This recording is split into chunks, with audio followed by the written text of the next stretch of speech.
ปีสุดท้ายที่เฮาได้เฮียนด้วยกันปีสุดท้ายที่เฮาจะต้องจากกันผ่านการเฮียนผ่านวันเวลาจนทำให้เฮาได้หูจักกันได้เป็นเพื่อนกันจนวันนี้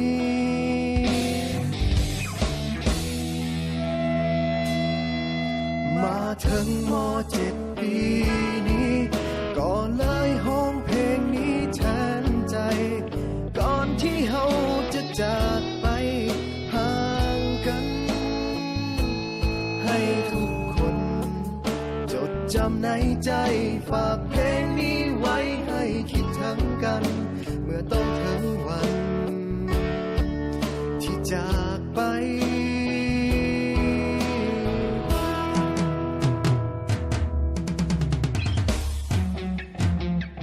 ก็เลยเขียนเพลงนี้ขึ้นมาให้ทุกคนหูไว้ออกมาจากหัวใจของเพื่อนคนนี้ถึงจะอยู่แห่งหนใดยังคิดถึงกันทุกวินาทีจึงขอมอบเพลงนี้แด่เพื่อนทุกคน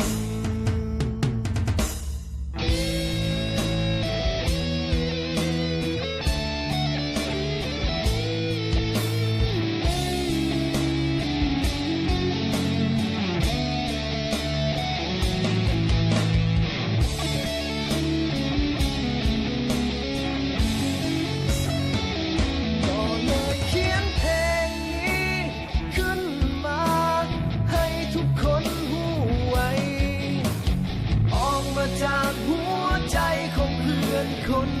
นี้ถึงจะอยู่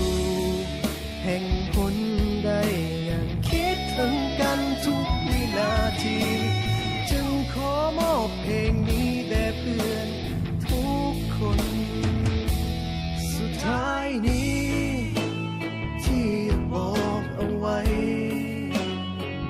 ถึงจะอย่างใดก็ยังมีคำว่าเฮาคำว่าเพื่อนในวันนี้จะบ่มีวันเก่าพวกเฮาม.7 ปี